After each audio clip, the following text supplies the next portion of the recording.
கர்த்தரின் வேதத்தில் நடக்கிற ஆமென். கைகளை தட்டி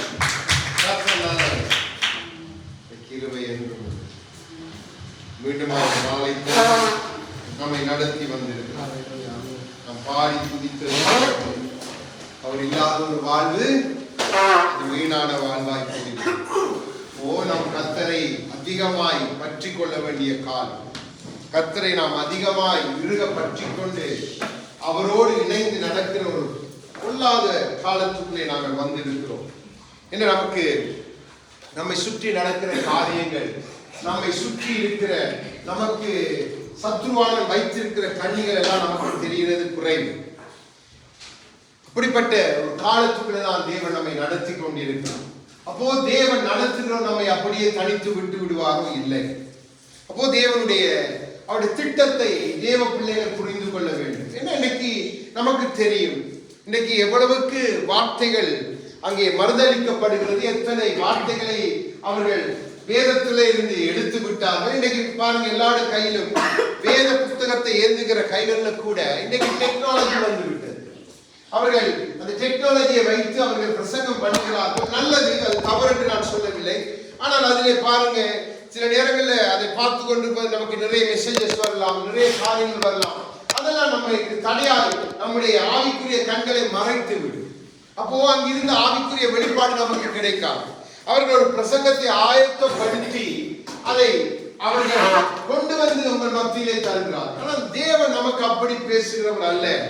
தேவன் தம்முடைய சபையிலே முகமுகமாய் ஜீவனுள்ளவராய் பேசுகிற கர்த்தர். நீங்க அதை மறக்கவே கூடாது. நாம் நினைப்பதை கொண்டு தேவன் பேசுகிறார் அல்ல, நாம் நினைத்ததை விட அதிகமாய் பேச விரும்புகிறார். அவர் அப்படித்தான் 3 நாட்கள் என்று ஜனங்களை வைத்து அவர்கள் மத்தியிலே தாராளமாய் தன்னை மறந்து பேசின கர்த்தர். அவர்கள் உணவை மறந்து அதை கேட்டுக் கொண்டிருந்தார்கள். எப்படிப்பட்ட தாகம்! ஆச்சரியமான ஒரு காரியம். யோசிச்சு பாருங்க, 3 நாள் அங்கே தேவ சமூகத்திலே அந்த வார்த்தை நிமித்தம் அவர்கள் உண்ணவில்லை என்பதை 3 நாள் கழித்து தான் தேவனே உணர்கிறார். அப்போ தேவன் அந்த வார்த்தையை பேசும் பொழுது அவருக்கு அதில் எத்தனை பிரியம், அந்த வார்த்தையை கேட்கிறது மேலே எத்தனை பிரியம் பாருங்க. அதை சொல்லிவிட்டு அவர்களை வெறுமனை அனுப்பிவிடவில்லை. வார்த்தையை கொடுத்தவர் அதற்கு வேண்டிய ஆசீர்வாதத்தை கொடுக்கிறார், உணவை கொடுக்கிறார். அப்போ தேவ சமூகத்தில் நீங்க அமர்ந்திருக்கிறது, தேவ வார்த்தையை கேட்பதும் எத்தனை பாக்கியம். இந்த பிள்ளை இம்மானுவேல் சொன்னது போல 119ஆம் சங்கீதம் அவருடைய வேதத்தின்படி நடக்கிற உத்தம மார்க்கம். அப்போ தேவன் எதற்கு கற்றுக் கொடுக்கிறார்? நாம் உத்தமமாய் நடக்க வேண்டும் என்று சொல்லி. இன்னைக்கு ஒரு சாட்சியை பார்க்க 5 நிமிஷ கிளிப்பிங் தான். ஒரு சாட்சியை பார்க்க கர்த்தர் கிருபை செய்தார். அப்போ அந்த சாட்சியை பார்க்கும் பொழுதுதான் என் மனைவிடத்திலே போய் ஒரு காரியத்தை சொன்னேன். ஆண்டவர் காண்பித்த ஒரு காரியம். ஆண்டவர் எதிர்பார்க்கிறார். ஒரு மகனுக்கு அவர் தரிசனமாகி சொல்லுகிறார், என் பிள்ளைகளுக்கு சொல்லு, என்னுடைய பரிசுத்தத்துக்கு நேராகவும் என்னுடைய நீதிக்கு நேராகவும் நடக்க சொல்லு. மற்ற காரியங்கள் அல்ல, என் பரிசுத்தத்துக்கு நேராகவும் என் நீதிக்கு நேராகவும் அவர்களை நடக்க சொல்லு என்று அவருக்கு அங்கே பல வருடங்களுக்கு முன்பாக தேவன் சொல்லி, பின்னாலே அவருக்கு நிறைய காரியங்களை தேவன் காண்பித்த பொழுதுதான் அவர் உணர்வடைகிறார். உணர்வடைந்து சொல்லுகிறார், சபைகளுக்கு இடத்திலே தேவன் எதிர்பார்க்கிற காரியம் என்ன? பரிசுத்தத்துக்கு நேராக அழைக்கிறார், அவருடைய நீதிக்கு நேராக அழைக்கிறார். இதை சபைகள் மறந்து, இன்றைக்கு தேவ பிள்ளைகள் மறந்து அவர்கள் வேறு பாதையிலே போக பழகிவிட்டார்கள். தேவனோ தம் பரிசுத்தத்துக்கு நேராகவே நம்மை நடத்துகிறோம் என்று சொல்லி அவர் சொல்லிக் கொண்டிருக்கும் பொழுதே ஆண்டவர் ஒரு காரியத்தை காண்பித்தார். எவ்வளவுக்கு இப்போ ஒரு மருந்து இருக்குது, ஒரு மருந்தை அவர்கள் தயார்படுத்தி அதை நன்றாக ஒரு டப்பாவிலே போட்டு அதை இறுக மூடி அதற்கு யார் டைட்டெல்லாம் வச்சு அதை மூடி அதை விற்பனைக்கு கொண்டு வந்து வைப்பார்கள். அப்போ அதை நாம் வாங்கி கொண்டு வந்து வீட்டிலே வைத்து அதை நாம் பயன்படுத்துகிறோம். ஏனென்றால் இந்த மருந்துக்குள்ள என்ன இருக்குது? வீரியம் இருக்குது. அப்ப இந்த மருந்தை நாம் போடும் பொழுது நமக்கு ஏதோ சரத்தில் சுகம் வரும் என்ற நம்பிக்கையோடு அதை வேண்டி நாம் வைக்கிறோம். ஆண்டவர் சொன்னார், இந்த மருந்தை நீ துறந்து வைத்து விட்டு அதனுடைய வாய் அடைக்கப்பட்டிருக்க அந்த மூடியை நீ துறந்து வைத்து விட்டு ஒரு நாள் வைத்து விட்டாலே இந்த மருந்தில் இருக்கிற பவர் குறைந்து விடும். சொன்னார், நீ உனக்குள்ளே நான் கொடுத்திருக்கிறதை எப்படி இழந்து போவாய் என்றால், உன் வாயை நீ திறக்கும் பொழுது நீ அதை இழந்து போவாய். நீ வாயிலிருந்து அனுப்புகிற ஒவ்வொரு வார்த்தை நிமித்தமும் உனக்குள்ளே இருக்கிற அந்த பவர், நான் வைத்திருக்கிற பலம் குறைந்து போகும். அப்போ அதான் அந்த வசனத்தை ஆண்டு உடனே ஞாபகப்படுத்த, தன் வாயை விரிவாய் திறக்கிறவன் சடுதியில கனவீனம் அடைவானே நாசம் அடைவான். 2 விதமா இந்த வசனம் அங்கே இருக்கிறது. அப்போ நாம் எப்படி இருக்கணும்? அடைக்கப்பட்டவர்களாக. அதைத்தான் ஹல்லேலூயா உன்னத பாட்டிலும் தேவன் சொன்னார், நீ அடைக்கப்பட்ட கிணறு, நீ திறக்கப்பட்ட கிணறு அல்ல, அடைக்கப்பட்ட கிணறு. அதில் இருந்துதான் தேவனுக்கு பிரியமான ஊற்று புறப்பட முடியும். இது செய்தி எல்லாம் நான் திடீரென்று ஆண்டு வரதை ஞாபகப்படுத்தினபடி நான் உங்களுக்கு சொல்றேன். நான் காலையில பார்த்தேன், மனைவிட சொன்னேன், எவ்வளவுக்கு உங்கள் வாயை கர்த்தரை துதித்து மகிமைப்படுத்தி பேச அவ்வளவுக்கு உங்களுக்குள்ளே பவர் கூடிக்கொண்டே இருக்கு, உங்க பலம் கூடிக்கொண்டே இருக்கு. எவ்வளவுக்கு வேண்டாத காரியங்களுக்கு நேராக வாயை திறந்து நீங்க பேசுறீங்களோ உங்க பவர் குறைஞ்சு கொண்டே இருக்கு.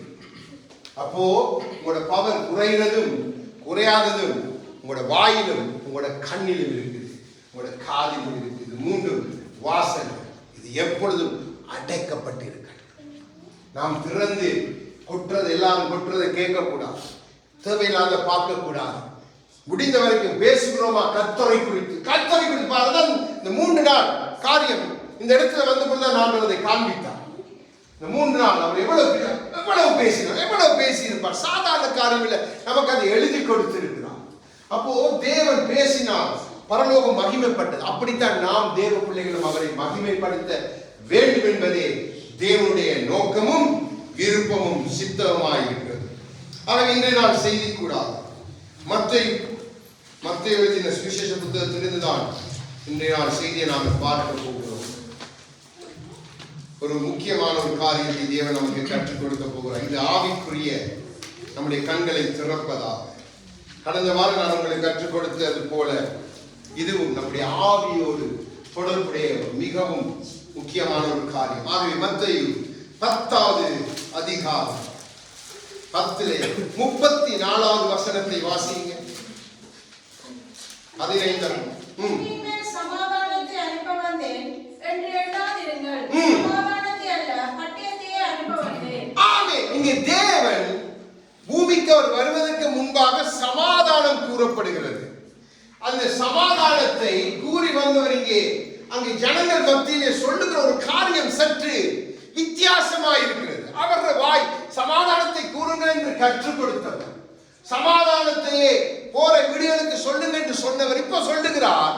அங்கே மனு ரூபம் கொண்டு தேவன் சொல்லுகிறார், நான் சமாதானத்தை அல்ல. நீங்க அப்படித்தான் நினைத்துக் கொண்டிருக்கிறீங்க. நான் சமாதானத்தை அல்ல, நான் பட்டயத்தை அனுப்ப வந்தேன். அப்போ அவர் எந்த பட்டயத்தை குறித்து அங்கு பேசுகிறார்? அந்த பட்டயத்துக்குள்ள இருக்கிற ஆவிக்குரிய காரியங்கள் என்ன? அது தேவன் நம்முடைய வாழ்க்கையில எப்படி செய்ய விரும்புகிறார், அதை கொண்டு என்ன செய்ய விரும்புகிறார், இதைத்தான் இந்த நாளில் ஆவியானவர் நமக்கு கற்றுக் கொடுக்க போகிறார். நீங்க காது கொடுத்து கேட்டா மாத்திரம்தான் இந்த சத்தியம் உங்களுக்கு புரியும். என்ற இதுல கொஞ்சம் காரியங்கள் உங்களுக்கு புரிந்து கொள்வது கடினமாயிருக்கும். ஆகவே நான் கொஞ்சம் நிதானமாய் கொண்டு போக விரும்புகிறேன். எனவே நீங்க புரிந்து கொள்ள வேண்டியதன் அவசியம் இந்த செய்தியின் முடிவிலே உங்களுக்கு விளங்கும். அப்போ இதை சொன்னவர் பின்பாக அவர் சொல்லுகிறார், அனுப்ப வந்தேன், சீசர்களை அனுப்ப வந்தேன் என்று சொல்லுகிறார்.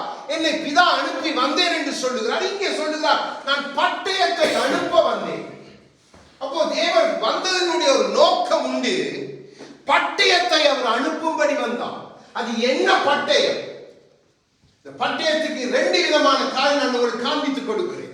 நாம் கடந்த வாரம் கற்ற செய்தியோடு தொடர்ந்துமாய் தேவன் நம்மை பலப்படுத்தவே பேசிக் கொண்டிருக்கிறார். என்ன சிலவாம் நீங்க சாதாரணமாக இருந்து இந்த பூமியிலே ஏதோ வாசம் பண்ணிவிட்டு போய்விடலாம் என்று நினைத்து விடாதீர்கள். என்றால் எவ்வளவுக்கு தேவன் உங்களுக்கு சத்தியத்தை கற்றுக் கொடுக்கிறாரோ அவளுக்கு உங்களோட வாழ்க்கையில அவர் பெரிய எதிர்பார்ப்பை வைத்திருக்கிறார். அப்போ இங்கே தேவன் சொன்ன தேவன் பின்பாக அங்கே 35 இருந்து 39 வசனங்களை கொஞ்சம் வாசிங்க. அதில் தேவன் சொல்லுகிற காரியங்களை கொஞ்சம் பார்ப்போம். எப்படியெனில் மகனுக்கும் தகப்பனுக்கும் மகனுக்கும் தாய்க்கும் மகனுக்கும் மாமிக்கும் பிரிவினை உண்டாக்க வந்தேன். ஒரு மனுஷனுக்கு சொத்திருக்க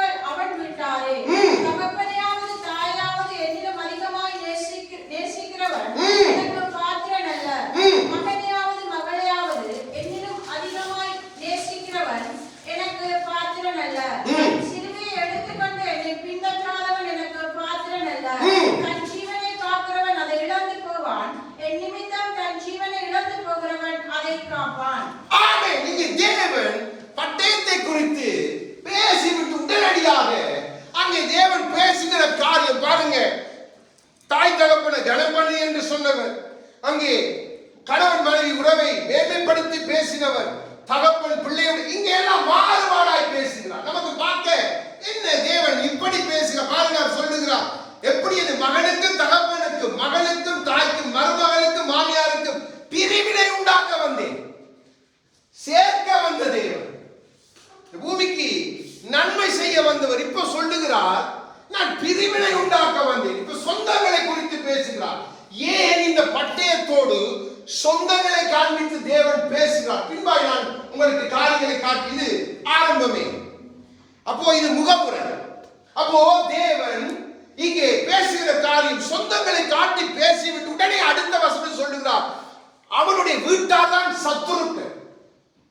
அங்கே தீர்க்கதரிசியை கொண்டு பேசின வார்த்தை மீண்டும் தேவன் வந்து உறுதிப்படுத்தி காண்பிக்கிறார். இந்த பட்டயத்தின் நிமித்தம் நமக்கு வரப்போகிற சத்துருக்கள் வெளியில இருந்து பிறகு முதலாவது உள்ளுக்குள்ள இருந்தே எழும்பும் என்று தேவன் சொல்லுகிறார். அப்போ ஒரு வீட்டுல கணவன் மனைவிக்குள்ள வாக்குவாதம், சண்டை, பிரச்சனை காரணம் பட்டயம். நன்றாய் விளங்கிக் கொள்ளும்.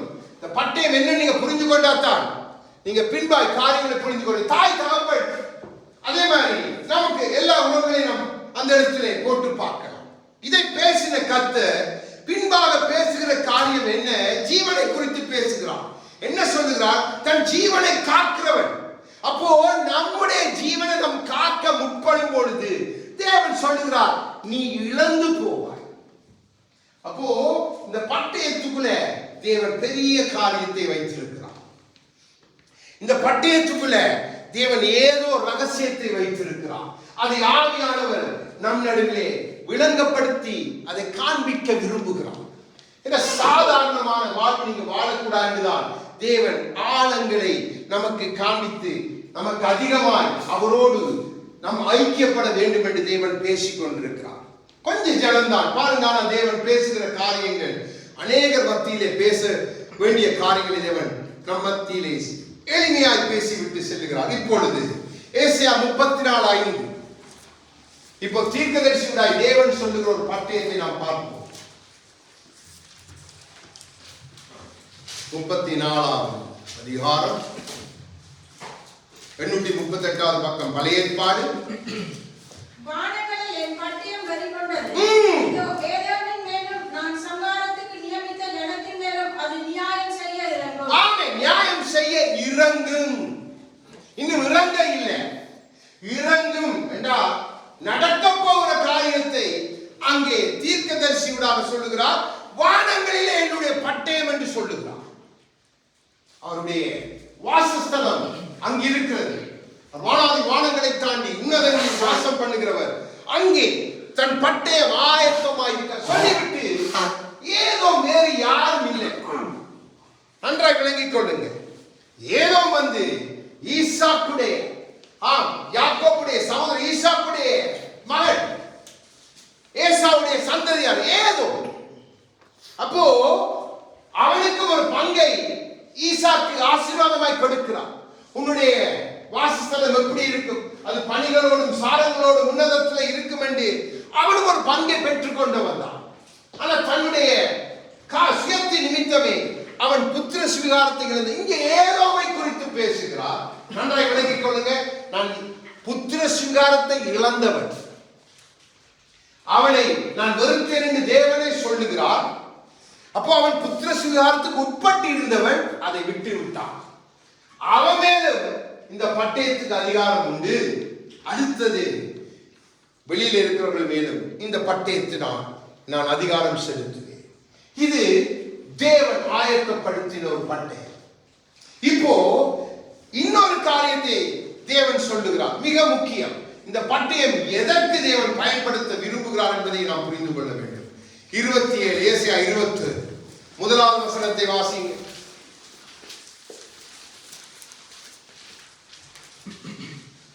அக்காலத்திலே கர்த்தர் கிலியாதான் என்னும் நீண்ட பாம்பை, கிலியாதான் என்னும் கோணலான சர்ப்பத்தை கடிந்து பெரிதும் பலத்ததுமான தமது பட்டயத்தால் கண்டிப்பார். சமுத்திரத்தில் இருந்து வரு சர்ப்பத்தை கொண்டு கொன்று போடுவார். ஆமென். நாம் இங்கே பாருங்க, ரெண்டு விதமான லிவிய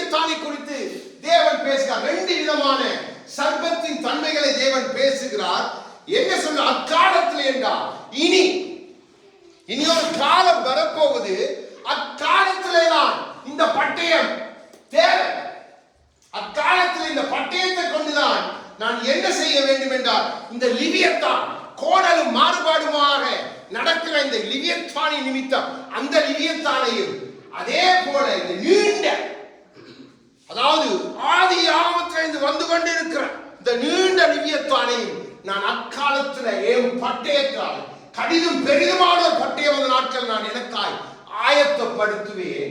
அந்த பட்டயத்தாலே நான் தண்டிப்பேன்.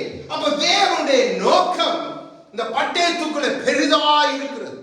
இந்த பட்டயம் என்கிற வார்த்தைக்குள்ள தேவன் வைத்திருக்கிறார். அப்போ தேவன் இந்த நாட்கள்ல தேவ பிள்ளைகளுக்கு அதை விளங்கப்படுத்தி கொடுக்க விரும்புகிறார். ஏன்னா இதை நாம் உணர்ந்து கொள்ளாத வரைக்கும் நம்முடைய வாழ்வு சாதாரண, நம்முடைய வாழ்வு ஏதோ நம்முடைய காரியங்கள் நிமித்தம் நமக்கு இது வேணும், அப்படியே நாம் தேவனோடு நம்முடைய உறவை வைத்துக் கொண்டு அப்படியே வருது. அப்படியே வந்து ஏதோ கடைசி நாள்ல கண்ணை மூடும்போது நம்ம நினைத்துள்ளலாம், அப்படியே பரலோகத்துக்குள்ள போயிடலாம். என்ன பாருங்க, நான் தேவனுக்கு பிரியமா தான் இருந்தேன். ஆனா தேவன் உண்மையில் பிரியமா இருக்கிறாரா என்பதை நாம் அறியணும்.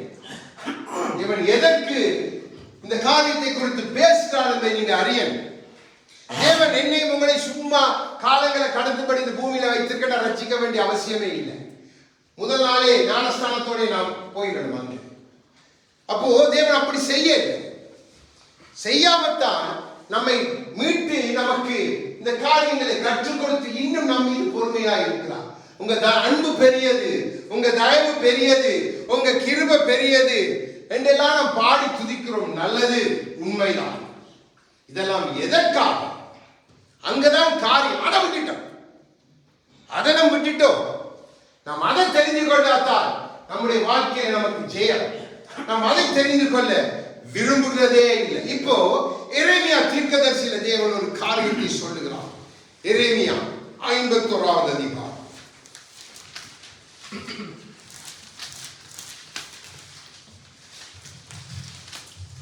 19-20 வாசிங்க.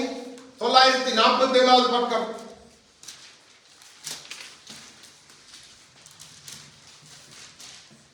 யாக்கோபின் பங்காயிருக்கிறவர் அவைகளைப் போல அல்ல. அவர் சர்வத்தையும் உண்டாக்கினவர். இஸ்ரவேல் அவருடைய சுதந்திரமான கோத்திரம்.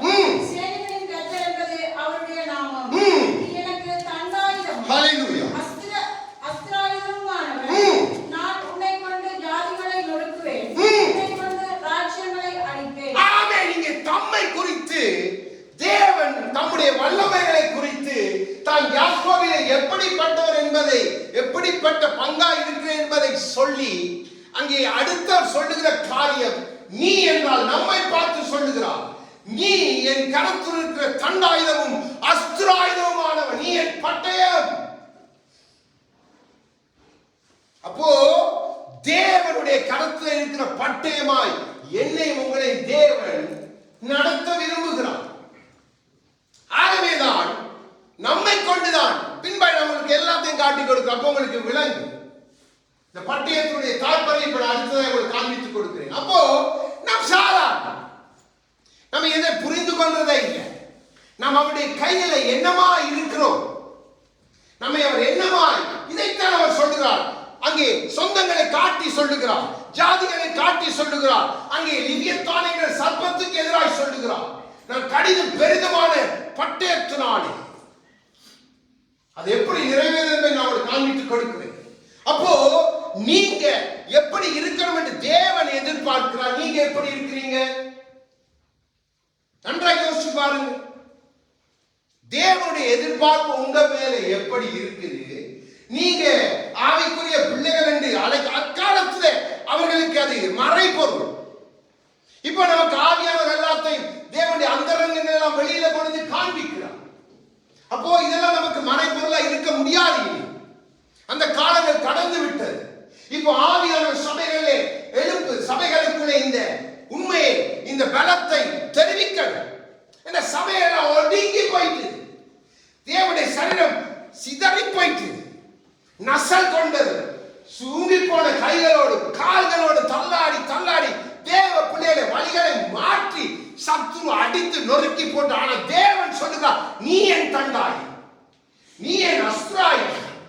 அப்ப உன்னை கொண்டு நான் செய்ய வேண்டியதை நீ யாரை கொண்டு செய்ய எதிர்பார்க்கிறாய். தேவன் தம்மை குறித்து சொல்வது பின்புலமாய் உனக்கு ரட்சிப்பாய் உன் பலமாய் இருப்பவர் நான் உன்னை எப்படி பயன்படுத்த விரும்புகிறேன், நீ எப்படிப்பட்டவனா எப்படிப்பட்டவளா இருக்கிறாய், உன்னை ரட்சித்தத நோக்கமே உனக்கு புரியல மகனே மகனே.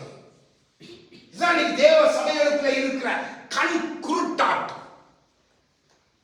நம்முடைய காரியங்கள் எல்லாம் கீழே கீழே கீழே பார்த்து பார்த்து பார்த்து அந்த ஆவிக்குரிய ஆழங்களை பார்க்க முடியாதபடி சத்துரு கண்களை என்னதான் வேதத்தை படித்தாலும் நம்முடைய உள்ளத்துக்குள்ள அந்த உலகத்துக்குரிய ஆசை அதுதான் நமக்கு தெரியுது. ஆவிக்குரிய தாகத்தோட போகணும். நீங்க ஆவிக்குரிய அந்த தாகத்தை நேசித்து தாகமாய் இருக்கிறவர் இடத்தில் வாழ்ந்து என்று கூவி அழைத்த கர்த்தர். நீங்க தாகத்தோட தான் வேதத்தை தியானிக்க போகணும். தாகத்தோடு தான் அப்போ தேவன் இந்த வார்த்தைக்குள்ள இருக்கிறதை காண்பித்து காண்பித்து கொடுப்பார். நமக்கு அந்த தாகம் இல்லை. ஆகவேதான் தேவன் நம்ம மேல வைத்திருக்கிறத நமக்கு புரிந்து கொள்ள முடியவே இல்லை. இப்போ அதே அதிகாரத்துல நீங்க அதே அதிகாரத்துல 20-23 வரை கொஞ்சம் வாசிங்க. நீ எனக்கு தண்டாயுதமும் அஸ்திராயுதமுமானவன். நான் உன்னை கொண்டு ஜாதிகளை நொறுக்குவேன், உன்னை கொண்டு ராஜ்யங்களை அழிப்பேன், உன்னை கொண்டு குதிரையையும் குதிரை வீரனையும் நொறுக்குவேன், உன்னை கொண்டு ரதத்தையும் ரத வீரனையும் நொறுக்குவேன், உன்னை கொண்டு புருஷனையும் ஸ்திரியையும் நொறுக்குவேன், உன்னை கொண்டு கிழவனையும் இளைஞனையும் நொறுக்குவேன், உன்னை கொண்டு வாலிபனையும் கன்னிகையையும் நொறுக்குவேன். ஏன் இதைத்தான் அங்கே சொல்லுகிறார். இந்த பட்டயம் பிரிவினை உண்டாக்கும், தாய்க்கும் மகளுக்கும் மருமகனுக்கும் தகப்பனுக்கு. ஏன் என்றால் உன்னை கொண்டுதான் நான் உருவாக்குறேன். நீ உருவாக்குகிற பட்டயம் என் கரத்துல இருக்கிற பட்டயம்.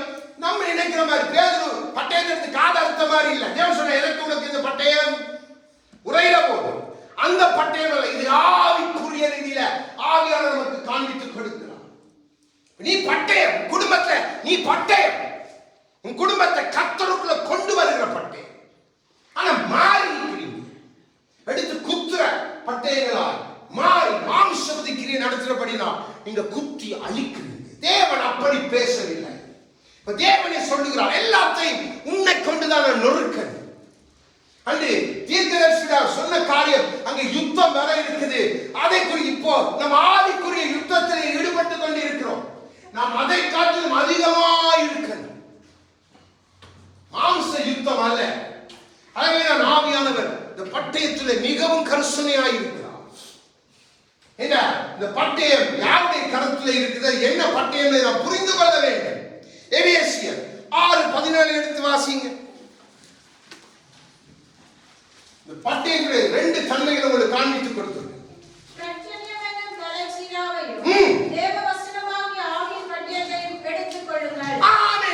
முதலாவது உனக்கு கொடுக்கப்பட்டது ஆவிக்குரிய பட்டயம். அதான் சொன்ன ஆவிக்குரிய காரியத்தை ஆவியானவர் பேசிக் கொண்டிருக்கிறார். இந்த பட்டயம் பிரிவினை உண்டாக்கும், ஆனால் நன்மைக்கு ஏதுவாக.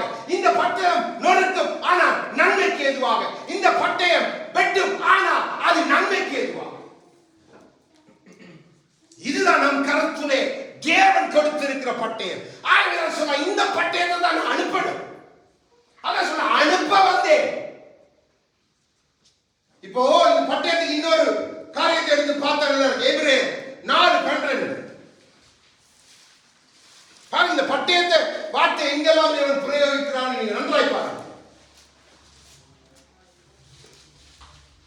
தேவனுடைய வார்த்தையானது ஜீவனும் வல்லமையும் உள்ளதாயும் இருபுறமும் கருக்குள்ள எந்த பட்டயத்திலும் கருக்கானதாயும் ஆத்துமாவையும் ஆவியையும் கணுக்களையும் ஊனையும் பிரிக்கத்தக்கதாக உருவ குத்துகிறதாயும் இருதயத்தின் நினைவுகளையும் யோசனைகளையும் பங்கேற்கிறதாயும் இருக்கிறது. ஆமென். இந்த பட்டயத்தை வச்சு நீங்க செய்ய வேண்டிய காரியம் அதுதான்.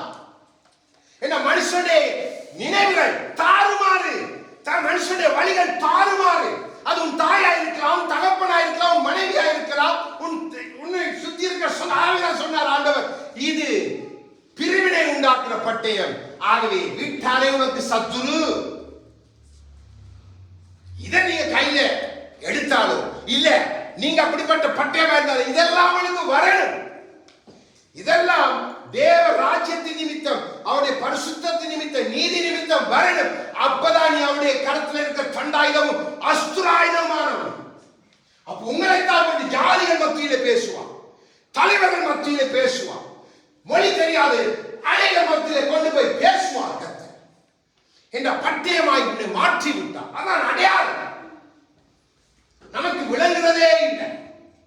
நம்ம பட்டயத்தை எடுத்துட்டு யாரை குத்தலாம், யாரை அடிக்கலாம், இதுதான் நம்முடைய சிந்தனை. வேதத்தை படிக்கிறது ஒருவரை அடிக்க இல்லை, ஊன்ற கட்ட. இந்த வேதத்தின் வார்த்தையில் உங்கள் மத்தியில சொல்றது உங்களை அனைத்து கர்த்தருடைய அந்த சரீரத்துக்குள்ள உங்களை ஒருங்கிணைக்க, வேறு எந்த நோக்கமும் இல்லை. ஆவியானவர் அதற்காகத்தான் போராடுகிறது. அப்போ பட்டயத்தின் தன்மை ஒன்று, நீ ஆவிக்குரிய பட்டயம், அடுத்தவருடைய வார்த்தையாகிய பட்டயம்.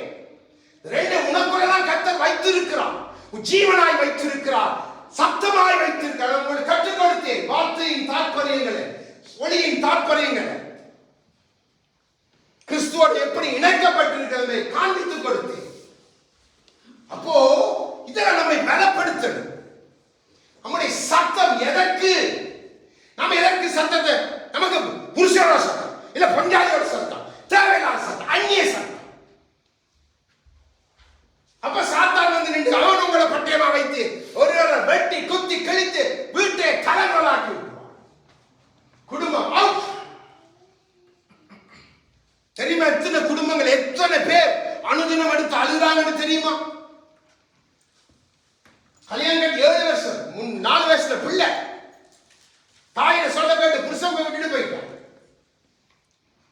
என்ன செய்யுது? போலீஸ்ல கேஸ். என்ன செய்ய? முதல்ல கேஸ வாபஸ் பண்ணு. உன்னை யார் கேஸ் கொடுக்க சொன்னது? அப்போ இதெல்லாம் நடத்தணும். தேவன் உங்களை நம்பி வைத்திருக்கிறான். ஓ, நீங்க சொன்ன மாதிரி செய்து இப்ப ஒரு காரியம் சமாதானமா போய் கொண்டிருக்கு. அதுதான் தேவன் கொடுக்கிறது.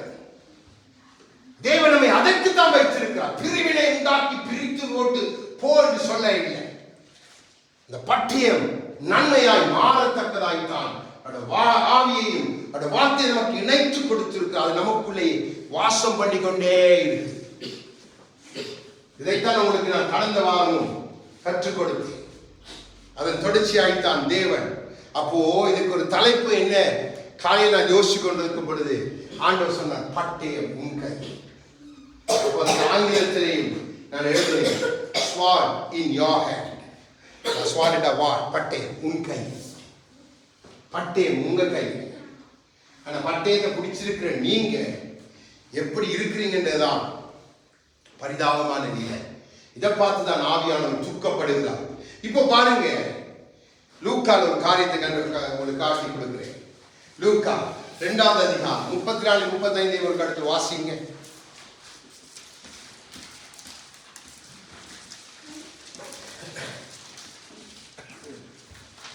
இன்னும் சிமியோன் அவர்களை ஆசீர்வதித்து அவருடைய தாயாகிய மரியாளை நோக்கி, இதோ அநேகருடைய இருதய சிந்தைகள் வெளிப்படத்தக்கதாக இஸ்ரவேலின் அநேகர் விழுகிறதற்கும் எழுந்திருக்கிறதற்கும் விரோதமாக பேசப்படும் அடையாளமாவதற்கும் இவர் நியமிக்கப்பட்டிருக்கிறார். உன் ஆத்துமாவை ஒரு பட்டயம் உருவி போகும் என்றார். ஆமென். பாருங்க, பட்டயம் முதலாவது கொடுக்கப்பட்ட பட்டயம் அனுப்பப்பட்ட மனுஷி, அதாவது கிறிஸ்து வார்த்தையானவர் பட்டயமானவர் அங்கே ஆவியினாலே கர்ப்பம் தரிக்கப்பட்டு அங்கே சிமியோனை அங்கே வரும் பொழுது சிமியோன் சொல்லுகிற காரியம் பாருங்க. அந்த கையில அந்த ரட்சணியத்தை ஏந்தி கொண்டு அங்கே கர்த்தரித்த அந்த கருவோட போகும் பொழுது அங்கே அவர் பார்த்து சொன்ன ஒரு பட்டயம் உன்னை உருவ போகுது. வார்த்தை உங்களோட கையில இருந்தா முதலாவது உங்களையும் உருவு. இல்லைண்டா நீங்க பிடிச்சிருக்கிற பட்டயம் புலியான பட்டயம். உங்களை உருவி போகாம அந்த பட்டயம் மற்றவனை உருவ பார்க்குதுண்டா புலியான பட்டயம். ஆவியானதை காண்பித்துக் கொடுத்தார். ஆவிதான் சொல்லுகிறேன், உன் கையிலே கொடுக்கப்பட்டிருக்கிறது மிகவும் உன்னதமான பட்டயம். அது கிறிஸ்துவ என்கிற நாம் பரிசுத்த ஆவியானவர் வல்லமையோடு இணைந்து வாசம் பண்ணுகிறது. அப்போ இந்த பட்டயம் எப்படி கிரியை செய்யணும், இந்த பட்டயம் எப்படி நம்மை நடத்தணும். அப்போ அந்த பட்டயம் முதலாவது வார்த்தை நம்ம சரிப்படுத்த. நான் காண்பித்துக் கொடுக்க ஏன் நம்மை சரிப்படுத்த வேண்டி இருக்குது. நமக்கு தெரியும் நம்ம எங்க இருக்கிறோம், இப்போ எந்த இடத்துல வந்து நிக்கிறோம் என்பதை நாம் முதல் புரிந்து கொண்டா நமக்கு நலமாயிரும். அப்போ இந்த பட்டயத்தை நம்ம விட்டுடவே மாட்டோம். நம்ம நிக்கிற ஸ்தானம் பிழை. ஆகவேதான் இதனுடைய தாற்பயம் நமக்கு விளங்குறதே இல்லை. இப்ப மீண்டுமா எரேமியாவுக்கு போவோம். இதெல்லாம் நிழலாட்டமாய் சொல்லப்பட்டது. நான் பின்பாய் உங்களுக்கு நிஜத்தை காண்பித்துக் கொடுத்தேன். 50வது அதிகாரத்துக்கு வாங்க.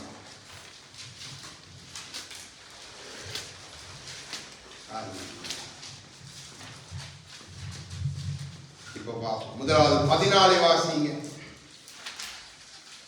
நீங்கள் எல்லாரும் பாபிலோனுக்கு விரோதமாய் சுற்றிலும் அணிவகுத்து நின்று வில்லை நாணேற்றி அதன் மேல் அம்புகளை எய்யுங்கள். அம்பு செலவை பாராதேயுங்கள், அது கர்த்தருக்கு விரோதமாய் பாவம் செய்தது. ஆமென். நீங்க தேவன் பாபிலோனை குறித்து தீர்க்கதரிசியூடாக தீர்க்க தரிசனம் சொல்லுகிறார்.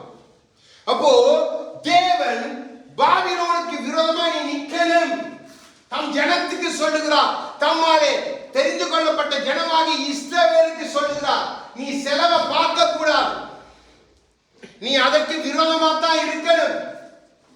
ஆனா நம் தேவ பிள்ளைகள் எப்படி மாறிட்டோம்?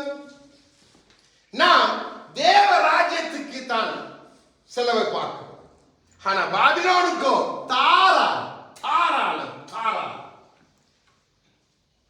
பாபிலோனை நாம் அதிகமாய் நேசிக்கிறோம். பாபிலோனோட தான் நம்முடைய உறவு. அப்படிப்பட்ட உறவுகளை தான் கர்த்தர் கடிந்து கொண்டு பேசுகிறார். அங்கே ஏசியாவிலே காண்பித்துக் கொடுத்தேன், புதிய ஏற்பாட்டிலும் மத்தேயிலும் காண்பித்துக் கொடுத்தேன். அப்போ ஆண்டவர் சொல்லுகிறார், நீ அதற்கு எதிராக நிற்க வேண்டியவன், நீங்க அதற்கு எதிராக நிற்கணும், நீங்க அதற்கு எதிராக அம்புகளை எய்யணும், உங்க பட்டயம் அதற்கு எதிராக இருக்கணும்.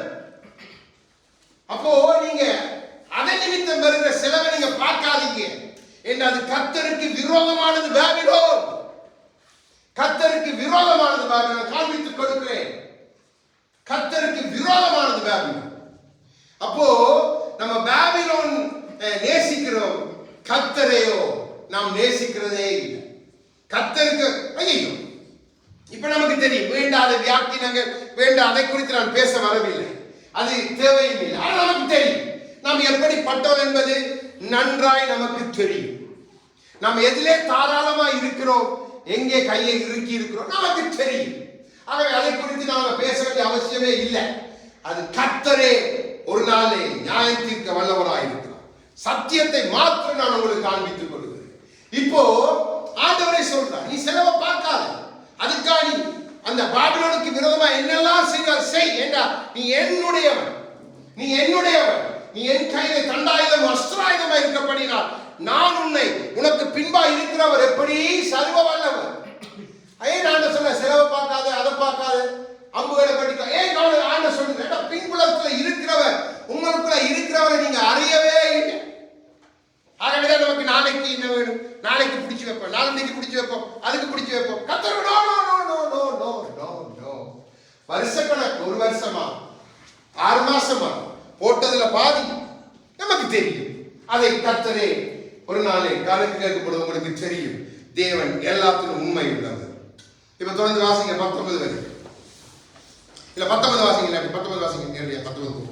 இஸ்ரவேலை அதன் வாசஸ்தலத்துக்கு திரும்பி வர பண்ணுவேன். அப்பொழுது அது கர்மேலின் பாசானிலும் மேலும் எப்ராயிமின் மலைகளிலும் கீலியாத்திலும் அதன் ஆத்துமா திருப்தியாகும். ஆமென். எதற்கு தேவன் சொல்லுகிறார், பாபிலோனுக்கு எதிர்த்து நீ, உன்னை நான் எங்க கொன்றேன், என்னுடைய பர்வதத்துக்கு உன்னை நான் கொன்றேன், அங்கதான் உனக்கு புஷ்டியான மேய்ச்சல்.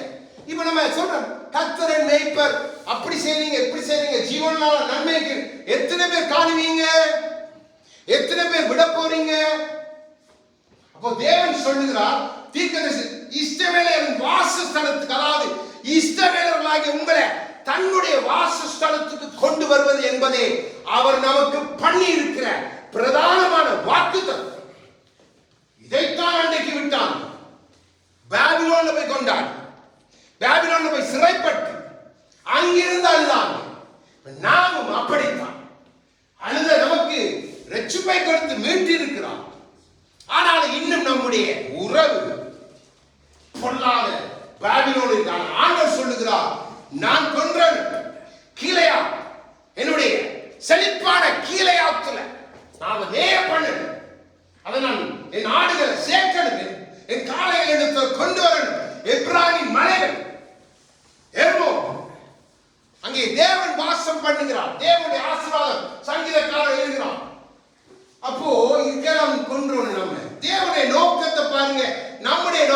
பாருங்க. 31 32 வாசிங்க அதே அதிகாரத்துல. இதோ இடும்புள்ளவைகளே, இடும்புள்ளவனே, இடும்புள்ளவனே, நான் உனக்கு விரோதமாக வருகிறேன் என்று சேனைகளின் கர்த்தராகிய ஆண்டவர் சொல்லுகிறார். நான் உன்னை விசாரிக்கும் காலமாகிய உன்னுடைய நாள் வந்தது. இடும்புள்ளவன் இடறி விடுவான், அவனை எடுத்து நிறுத்துவார் இல்லை. நான் அவருடைய பட்டணங்களில் அக்கினியை கொளுத்துவேன், அது அவன் சுற்றுப்புறத்தால் எல்லாரையும் பட்சிக்கும். நீங்க சத்ரு சாத்தானை குறித்து தேவன் அங்கே பேசுகிறார். இடும்பு செய்கிறவன், இடும்புள்ளவன், இன்றைக்கு அவன் கைக்குள்ள பாபிலோன். நீ அதுக்குள்ள இருந்தாலும் உன்னை நான் மீட்டிருக்கிறேன். அப்போ அவன் மேல நான் அக்கினியை வைக்க போறேன். அவனை கொண்டாடி அவனுக்கு பின்னுக்கு போய் அவனுக்கு தன்னை வித்து. அதான் சொன்னேன், தேவ ஜனம் ஏதோமியரை போல. அதான் அவனுக்கு நான் காண்பித்து கொடுத்தேன். ஏதோமியரை போல இருக்கிறாங்க இன்னைக்கு சபைக்குள்ள. எல்லாரும் பங்கடைய போறாங்க. அவனுக்கு கொடுத்த அக்கினி அங்கதான் நமக்கும் பங்கு. ஆண்டவர் சொன்ன, நான் உன்னை விசாரிக்கும் காலம் வந்துட்டது, வரப்போது. நம்ம சொன்ன நியாயத்திற்கு வரப்போது. அதுதான் அந்த காலம். தேவன் ஆவியானவர் போராடுகிறார். நீ அதற்கு விரோதமான பட்டயம், அந்த லிவியத்தான் என்கிற அந்த பொல்லாத வலு சர்ப்பத்துக்கு விரோதமான பட்டயம் நீ நானும் மகனே மகளே. ஆனா நம்ம வலு சர்ப்பத்து மேல படுத்து கிடக்கிறோம். வலு சர்ப்பத்துல அப்படியே வகுத்துக்குள்ள போய் அங்க நம்ம அழகா நல்லா இருக்கு. வலு சர்ப்பத்துல விஷத்துல மயங்கி போயிருக்கு. அது நம்மள கோணலுமான பாதையை நடத்துது. அது நமக்கு நீண்ட பாதையை காட்டுது. வாங்க, இதான் நல்ல பாதை, இதான் விசாலமான பாதை, வாங்க இதாலேயே போவோம், இதால போயிட்டு பரலோகம் போயிடலாம் வாங்க. ஆனா கொண்டு போறதோ அகலமான அதல பாதாளமான. இதைத்தான் தேவன் தண்டிக்கணும். அதைத்தான் அங்கே சொல்லுகிறார் ஏசாயாவில். பட்டயம் நீ கடிதம் பெருதுமான என் பலத்தால், என் ஆவியினால், என் குமாரனால் உன்னை பலப்படுத்தினான். நீ அதற்கு விரோதம். அதுதான் அந்த அதிகாரம். தேவ ஜனம் புரிந்து கொள்கிறதே இல்லை. நம்முடைய ஜெபங்கள், நம்முடைய காரியம், நமக்கு ஆண்டவரே நாளைக்கு என்ன தருவீர், வேலையை தருவீரா, நாளைக்கு எனக்கு அதை சொல்லுகிறா, இதை தருகிறா. கர்த்தர் சொல்றார், நீ என் காரியமாய் போ, உன் காரியத்தை நான் பார்த்துக் கொள்வேன். விட்டுட்டாங்க சபைகள், விட்டுட்டுது. மாதங்கள் என்னத்துக்கே தெரியல. கேட்கும் பொழுது துக்கமா இருக்கு அந்த காரியங்கள் கேட்கும் பொழுது. அப்ப ஜனங்கள் என்ன நினைக்குது, ஓஹோ இதை கொடுத்த நமக்கு ஏதோ. அப்ப தேவன் சொன்னார், நான் நீ கேட்டா உனக்கு ரட்சிப்பை கொடுத்தேன். நீ என்னிடத்துல கேட்டாய், ஆவியை அச்சாரமாய் பெற்றுக்கொண்டாய். என்னிடத்தில் கேட்டா உனக்கு நான் பரலோக ராஜ்யத்தை உனக்கு ஆயத்தப்படுத்தினேன். என்னிடத்தில் நீ கேட்டாய், குமாரனை அனுப்பினேன். ஆவியை தேவன் அடுக்கிக் கொண்டே போனார். இப்போ எப்படி மாத்திட்டாங்க, நீங்க கொடுங்க அப்ப கர்த்தர் கொடுப்பா. நீங்க இந்த காசை கொடுத்தா உங்களுக்கு கர்த்தருடைய ஆசீர்வாதம் பெரிதா வரும். போய் நீ கொடுக்கிறத கொடு, அது போதும். ஏன்னா அது தேவனுக்கு உங்க பணம் தேவையில்லை. ராஜ்யத்தை நிமித்தம் தரித்திரர் வெளியில இருக்கிறாங்க, அவங்களுக்கு தான் அந்த பணம். சபை நடக்க பணம் தேவை. அதை கொடுக்காம நீங்க என்னதான் செய்தாலும் நீங்க சபிக்கப்பட்ட அந்த ஏதோமியருடைய கூட்டத்தில் நீங்க நிற்கிறீங்க. அந்த விளங்கி கொள்ளுங்க. என்ன சத்துருடைய வஞ்சனைக்குள் நீங்க விளங்கு. வார்த்தைகளை புரட்டி போறாங்க. நீங்க இந்த பக்கம் அந்த பக்கமா இது ஆண்டவர் சொல்லலை. புதிய ஏற்பாடு இப்படி இல்லையே, பழைய ஏற்பாடு தானே. ஓ தேவன் பழைய ஏற்பாட்டு காரியங்கள் எத்தனை புதிய ஏற்பாட்டில் பேசியிருக்கிறார் என்பது உங்களுக்கு தெரியுமா? அப்போ அந்த 10 கட்டளைகளுக்கு ஒப்பான கட்டளைகள் பழைய ஏற்பாட்டில் சொன்னது அத்தனை புதிய ஏற்பாடுகள். அதை கற்றுக் கொடுக்க நினைத்தேன். இன்னொரு நாளைக்கு தேவனுக்கு சித்தமா நான் பேசுவோம். அப்போ தேவன் எதிர்பார்க்கிறார். அப்ப நம்ம என்ன சொல்றோம், நம்ம இடுப்பு செய்யறோம், அவனோட நமக்கு கொண்டாட்டம், அவனோட நம்முடைய இது அந்த வலு சர்ப்பம் லிவியத்தான் உன்னால வெட்டப்பட வேண்டியதா இருக்க, நீ அதற்குள்ள அது நான் அழகா பிடிச்சு வச்சு. பொல்லாத பாம்பு நன்றாய் தெரிந்து கொள்ளுங்க. பொல்லாத பாம்பு இன்றைக்கு உலகத்தை தன்னுடைய ஆடம்பரங்களால, உலகத்தை தன்னுடைய ஆடைகளால, உலகத்தை தன்னுடைய மேக்கப்பால கெடுத்து வைத்திருக்கிறதே அந்த வலு சர்ப்பம் தான். அது பாதாளத்திலிருந்து கிரியை செய்கிற யெசபேலினுடைய வலு சர்ப்பம். எல்லாமே ஒன்றுதான். நன்றாய் விளங்கிக் கொள்ளுங்கள். உங்களுடைய இச்சையை கொண்டு வாருது, உங்களுடைய கெடுக்கிறதெல்லாம் இந்த வலு சர்ப்பமே. இப்ப 35 37 வரைக்கும் உள்ள வார்த்தைகளை வாசி தொடர்ந்து அதே அதிகாரம். கட்டியம் கல்தியர் மேலும் ம். பாபிலோன் குடிகள் மேலும் ம். அதனுடைய பிரபுக்கள் மேலும் ம். அதனுடைய ஞானிகள் மேலும் வரும் என்று கர்த்தர் சொல்லுகிறார். ம். பட்டயம் பொய்களை பிணைக்கிறவர்கள் மேலும் ம். அவர்கள் பைத்தியக்காரர் ஆவார்கள். ம். பட்டயம் அதன் பராக்கிரமசாலிகள் மேலும் வரும், ம். அவர்கள் கலங்குவார்கள். ம். பட்டயம் அதன் குதிரைகள் மேலும் அதன் ரதங்கள் மேலும் ம். அதன் நடுவில் இருக்கிற பல ஜாதியான ஜனங்கள் யாவர் மேலும் வரும், ம். அவர்கள் பேடிகளாவார்கள். ம். பட்டயம் அதன் பொக்கிஷங்களின் மேல் வரும், அவைகள் கொள்ளையாகும். ஆமென். தேவனை இதற்குத்தான் ஆயத்தப்படுத்துகிறார். ஞானிகளோடு பேசுவதற்கு ஒரு பட்டயமா, உலகத்தின் பொருட்களை ஆளுவதற்கு ஒரு பட்டயமா. உலகத்தின் பொருட்கள் எல்லாம் சாத்தான் பிடித்து வைத்திருக்காங்க. பாருங்க, தேவ ராஜ்யம் தேவையோடு இருக்கிறது. தேவ ராஜ்யத்திலே எத்தனை ஊழியர்கள் மறைவிலே கஷ்டத்திலே கண்ணீரோடு தேவனிடத்தை ஜெபிக்கிற ஜெபம் எல்லாம் வீணாய் போய்விடுமோ? நம்மளை கொடுக்க பண்ணி நம்ம தேசத்துல நமக்கு எல்லாத்தையும் விட்டுட்டு ஓடி வந்தோம். நம்மளை கொடுக்க பண்ணி நன்றாய் பிராய்மரை போல எல்லாம் பள்ளிக்கூடங்கள் நல்லா நினைச்சு விட்டு ஒவ்வொரு பள்ளிக்கூடம் நம்ம சுத்தினாதான் இருக்கு. ஆனா தேவனோ நமக்கு தூரமாய் இருக்கிறார். தேவன் உங்களை கொண்டுதான் ஞானிகளோடு யுத்தம் செய்யணும், உங்களை கொண்டுதான் பிரபுக்களோடு யுத்தம் செய்யணும், உங்களை கொண்டுதான் தேசங்கள் ஜாதிகளோடு பேசணும். அதைத்தான் சொல்றார், பட்டேன் கல்தேயர் மேலும் பாபிலோன் குடிகள் மேலும் அனுப்பனு. யாரை அனுப்புவேன்? அவரை சொல்ற, நாளை உனக்கு மகிமைப்படுத்தின பட்டயமும் கேடகமும் இஸ்ரவேலே, நீ தேவனுடைய கருத்துடைய பட்டயம். மோசே சொல்லுகிறான். நீங்க எடுத்து தியானித்து பாருங்க. எல்லாத்தையும் சொல்ல எனக்கு நேரம் இல்லை. சொன்ன செய்தி நீங்க பெரிதாய் போயிடும். முக்கியமானதை மாத்திரம் உங்களுக்கு சொல்லி தருவேன். அப்போ தேவன் பார்க்கிறான், இதெல்லாம் இப்படி இருக்கே.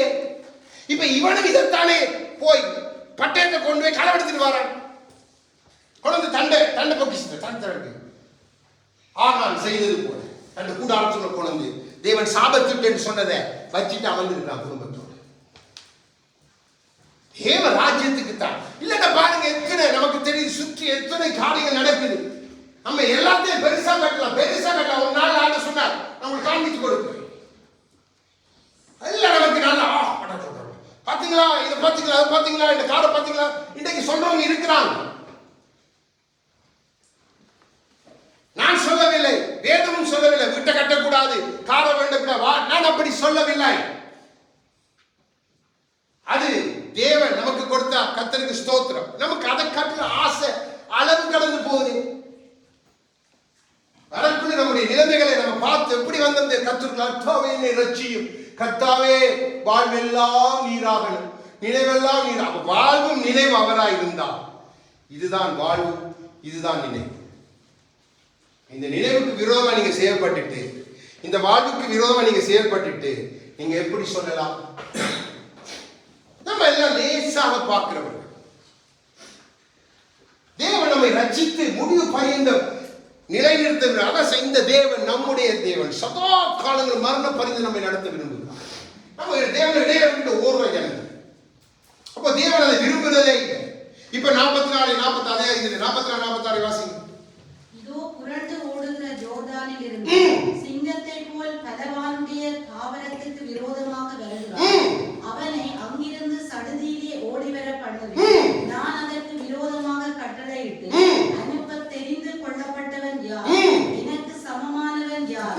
எனக்கு திட்டம் சொல்பவன் யார்? எனக்கு முன்பாக நிற்க போகிற மீட்பன் யார்? ஆகையால் கர்த்தர் பாபிலோனுக்கு விரோதமாக யோசித்த ஆலோசனையையும் அவர் கல்தேயர் தேசத்துக்கு விரோதமாக நினைத்திருக்கிற நினைவுகளையும் கேளு. மெய்யாகவே மந்தையில் சிறியவர்கள் அவர்களை பிடித்தெடுப்பார்கள். மெய்யாகவே அவர்கள் இருக்கிற தாவரங்களை அவர் பாழாக்குவார். பாபிலோன் பிடிபட்டதின் சத்தத்தினால் பூமி அதிரும். கூப்பிடுதல் ஜாதிகளுக்குள்ளே கேட்கப்படும். ஆமென். தேவன் பாருங்க எவ்வளவு மேலான தன்னுடைய திட்டத்தை தெரிவிக்கிறார். சிறியவர்களை கொண்டு நான் பாபிலோனை ஒன்றுமில்லாம என்ன சிறியவன் என்ற கையில பட்டயமா நிற்பான். தாவீது தன்னை சிறியவன் என்று சொன்னபடிதான் சொன்னான், ஆண்டவரே யுத்தத்துக்கு என் விரல்களை பயிற்றுவித்து. தாவீது எப்படி சொல்றான்? ஆண்டவரே நான் எளிமையானவன், எளியவன், ஆனா ராஜா. எத்தனையோ இஸ்ரவேல் முழுக்க ஆளுகிற சமஸ்த இஸ்ரவேலை ஆண்ட ஓ ராஜா. அவன் நிமித்தம் தான் சாலமோனுக்கு ராஜ்யம் முழுமையாக கிடைத்தது. யோசிச்சு பாருங்க. அவன் சொல்லுகிறான், தேவன் சொல்லுகிறான், நீங்க அப்படி இருக்கணும். ஏண்டா உங்களை கொண்டுதான் நான் யார்? அவன் சொன்ன, எனக்கு முன்னுக்கு நிக்கிற மேய்ப்பன் யார் தெரியல. யாரப்பா எனக்கு முன்பு எலியாவை போல நின்று நான் கர்த்தருடைய சமூகத்தில் நிற்கிறேன்னு சொல்லத்தக்கவன் யார்? என் குமாரனை போல, என்னுடைய சீசர்களை போல யாரு? யாரோட நான் என் திட்டத்தை சொல்லுவேன்? யார் என்னுடைய திட்டத்தை எடுத்துக்கொண்டு போய் யுத்தம் பண்ணுவேன்? யாரு இப்படிப்பட்ட பாபிலோன்ல இந்த சாத்தான எவன் இந்த பட்டயத்தால வெட்டுவான்? இதுதான் தேவனுடைய நோக்கம். தேவனுடைய நோக்கம் அதுதான். அதை நிமித்தம் தான் தேவன் எல்லாத்தையும் பிள்ளைகள் கொடுத்து ஆசீர்வதித்து பார்க்கிறார். நமக்கு ஆசீர்வாதம் மட்டும்தான். சர்ப்பம் மேல உட்கார்ந்து சும்மா நம்முடைய வீடெல்லாம் சர்ப்பம் தான். எங்க பார்த்தாலும் சர்ப்பம் முழுக்க இருக்கான். லிவியத்தான் இந்த தேசத்தை விழுங்கி வைத்திருக்கிறதே லிவியத்தான். நன்றாய் நீங்க மட்டும் தப்பி போயிருக்க நினைக்காதீங்க. நீங்க தப்புண்டா வகுத்த வெட்டணும். எப்படி வெட்டீங்க? நீங்களே அவன் ஊதுற அந்த விஷயத்தை அப்படி மயங்கி மயங்கி மயங்கான வகுத்துல அப்படி இருக்கிறீங்க. எழும்புங்க, எழும்புங்க, பாபிலோனை விட்டு எழும்புங்க. கர்த்தருடைய கருத்துல பட்டயமாய் மாறுங்க. நம்முடைய ஆசை நாளைக்கு நமக்கு அப்படி வரணுமே, இப்படி வரணுமே, நான் என்ன செய்வேன்? வீடு கட்டணும், அதை கட்டணும், இதை கட்டணுமே, அப்படி இதே ஆசை, இதே ஆசை, வேற ஆசையே இல்லை. அடுத்தாலும் அதே ஆசை, எழுந்தினா அதே ஆசை. அப்ப தேவன் எப்படி பேசுவார்? தேவன் எப்படி தன் காரியங்களை காண்பிக்க முடியும்? தேவன் தேசத்துக்கு வருகிற ஆபத்தை எப்படி காட்டி கொடுக்க முடியும்? யோசிச்சு பாருங்க. நம்முடைய எவ்வளவு தூரம் நம்மை கெடுத்து வைத்திருக்கிறோம், கெடுத்து வைத்திருக்கிறான் சத்துரு. நமக்கு தெரிகிறதே இல்லை. ஒரு காரியத்தை உங்களுக்கு பழைய ஏற்பாட்டை காண்பித்து கொடுத்து விட்டு பின்பு புதிய ஏற்பாட்டுக்களே இந்த பாபிலோனுக்குரிய பிச்சை காரியங்களை பார்த்து முடிக்க போகிறோம். ஆகவே நியாயாதிபதிகளுக்கு 7வது அதிகாரம்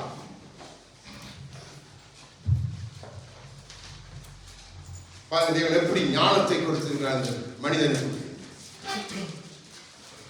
7வது அதிகாரம். அவனுக்கும் தேவன் சில காரியங்களை விளங்கப்படுத்த வேண்டிய இருந்தது. 7:18 வாசிங்க. முதல்ல 311வது பக்கம் பழைய ஏற்பாடு. நானும் என்னோட இருக்கும் சகல மானவேரும் எக்காலம் ஊதும்போது நீங்களும் பாளையத்தை சுற்றி எங்கும் எக்காலங்களை ஊதி கர்த்தருடைய பட்டயம் கிதியோனுடைய பட்டயம் என்பீர்களாக என்று சொன்னார். ஆமென். பாருங்க, ஆவியானுடைய வழிநடத்தல். இல்லாட்டி எனக்கு அது எப்படி வந்துச்சு, எப்படி தோன்றி இருக்கு? நான் சொன்னேன், கர்த்தருடைய பட்டயம் தான் கிதியோனுடைய பட்டயம். கிதியோன் கர்த்தருடைய கருத்துல பட்டயம். எக்கால் எச்சரிப்பை ஊதி, நான் எச்சரிப்பை ஊதும்போது நீங்க சொல்ல வேண்டிய வார்த்தை தான். நீங்க சொல்லணும், கர்த்தரின் பட்டயம் நான். சாத்தானே, இயேசு கிறிஸ்து என் கையிலும் நான் அவர் கரத்திலும் இருக்கிறோம். நாங்கள் கர்த்தர் ஆகிய இயேசு கிறிஸ்துவின் ஆவிக்குரிய பட்டயங்கள். நாம அப்படி சொல்றதே பாருங்க. இவனுக்கும் அங்க டவுட் தான். தொடர்ந்து வாசிங்க 19-20.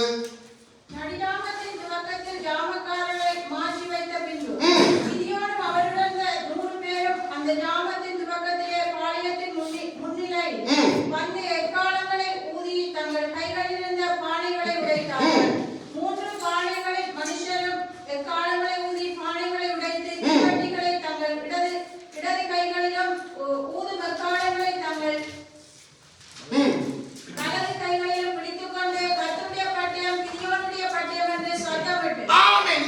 இவன் கர்த்தருடைய பட்டயம் தான் என் கையில் இருக்கிற பட்டயம். பாருங்க, நாட்டில் இப்படி திரளான வார்த்தைகள் ஒன்றுமே இல்லை. அவர்களுக்கு கொடுக்கப்பட்ட நியாயப்பிரமாணம் அங்கே பெலிஸ்தியர் ஒடுக்கி விட்டாங்க. என்ன நடக்க போகுதுன்னு கூட தெரியாது. அவன் சொல்லுவான், தன்னை குறித்து நான் சிறியவன், என்னிடத்தில் நீர் வருவது என்ன, ஆண்டவர் நீ பராக்கிரமசாலி. அதே ஆவியான சொன்னோடனே அவனுக்குள்ளே அந்த ஆவிக்குரிய ஞானம். இப்போ பட்டயம் கர்த்தருடைய என்று சொல்லி அவன் சொன்ன உடனே அடுத்து நடந்த காரியம் 21-22 வாசிங்க. பாளையத்தை சுற்றிலும் அவரவர் தங்கள் நிலையிலே நின்றார்கள். அப்பொழுது பாளையத்தில் இருந்தவர்கள் எல்லாரும் சிதறி கூக்குரலிட்டு ஓடி போனார்கள். 300 பேரும் எக்காலங்களை ஊதுகையில் கர்த்தர் பாளையமெங்கும் ஒருவர் பட்டயத்தை ஒருவருக்கு விரோதமாய் ஓங்க பண்ணினார். சேனையானது சேராத்தில் உள்ள பெட்சிதா மட்டும் தாபாத்துக்கு சமீபமான ஆபேல் மெஹோலாவின் எல்லை மட்டும் ஓடி போனார். ஆமென். சத்துரு நீங்க கர்த்தருடைய தேவனுடைய பட்டயம் தான் நான். இந்த உணர்வோட நீங்க ஜெபிக்க, இந்த உணவை நீங்க வாயில அறிக்கை பண்ண உங்க வீடுகள்ல உங்க பிள்ளைங்க அறிக்கை பண்ண உங்களை சுற்றி இருக்கிற ஆவிக்குரிய மண்டலத்தை பெரிய யுத்தத்தை கர்த்தர் ஏற்படுத்திடுவார். கர்த்தர் ஏற்படுத்திட்டா உனக்கு விரோதமா எவன் வந்தான் அற்பமான ஒரு பட்டயம், இந்த கடிதம் பெரிதமான பட்டயத்தை கொண்டு கர்த்தர் வெட்டி போடுவாதான். கர்த்தராகிய இயேசு கிறிஸ்து அப்படி ஆவியானவர். ரைட்டா உங்களுக்கு நான் எபேசியரும் எபிரேயரும் காண்பித்துக் கொடுத்தேன். உங்க கையில இருக்க பட்டயத்தினுடைய தன்மை தெரியல, நீங்க கர்த்தருடைய கருத்துல என்ன என்பதும் உங்களுக்கு புரியல. இங்க இதுதான் பிரச்சனை. இதுதான் இன்னைக்கு தேவ பிள்ளைகளுக்குள்ள பிரச்சனை. கர்த்தர் சொல்ல நீ சுதந்திரிக்கிறதுக்கு நான் ஒண்ணு வச்சிருக்கேன், நீ என்னட்ட வந்து குடும் குடும் குடும் குடும் குடும் தாள் தாள் தாள் எப்படியே மாத்தியாச்சு. இதுக்காக ஜெபங்க, இதுக்காக 12 மணி நேரம் உபவாசம், இதுக்காக 24 மணி நேரம் என்னத்துக்கு ஐயா? தேவனுடைய நோக்கங்களை புரிந்து கொண்டாலே அப்போஸ்தலர் நன்றாய் புரிந்திருந்தார். சகோதரன் வரும்பொழுது பவுலை குறித்த ஒரு காரியத்தை சொன்னான். முதல் தரம் அதை கேட்டு அங்கே பவுல் அவனை சுத்தி 11-12 பேர் எப்பயும் இருப்பாங்களாம் அவரோட போறதுக்கு. அவனுக்கு கொடுக்கப்பட்ட அதிகாரம். ஆனா அவனோ தனியா போவான். அவன் தான் பட்டே, அவன் தான் பட்டி. உலகத்தையே கலக்கிட்ட அந்த பட்டே. இன்றைக்கு தேவ ராஜ்யத்தை கலக்கி கொண்டிருந்த பட்டே பவுல். பாருங்க நம்ம எப்படிப்பட்ட பட்டே யோசிச்சு பாருங்க. நம்முடைய நிலைகள் மாறணும். இந்த உணர்வு நமக்கு எப்ப இருக்கிற ஆண்டவரே உன் கருத்தில் இருக்கிற பட்டயம் நான், என் பட்டயம் நீர், உன் பட்டயம் நான். என் பட்டயம் கர்த்தராகிய இயேசு கிறிஸ்து. உங்களோட பேரை சொல்லி நானோ இயேசு கிறிஸ்துவின் பட்டயம். என் பிள்ளையோட பேரை சொல்லி ஓ இயேசு கிறிஸ்துவின் பட்டயம். மனைவி பேர் அவள் இயேசு கிறிஸ்துவின் பட்டயம். அப்போ உங்களோட ஜெபம் மாறிடும், உங்களோட துதி மாறிடும், உங்களோட பார்வை மாறிடும், உங்களோட நட உடை எல்லாம் மாறிடும். அது தேவ ராஜ்யத்துக்குரியதாய். அப்போ உங்களுக்கு பலம் தானா நிரம்பிக் கொண்டே இருப்பீங்க, வீரியம் குறையாது. அப்போ உங்களோட வாயிலிருந்து வருவதெல்லாம் வித்தியாசமான அறிக்கை. இப்போ வெளி 18 பாருங்க. தேவன் எப்ப இந்த காரியத்தை செய்கிறார், எப்ப சொன்னவர் எப்ப செய்கிறார் என்று பாருங்க. 18 வெளி 18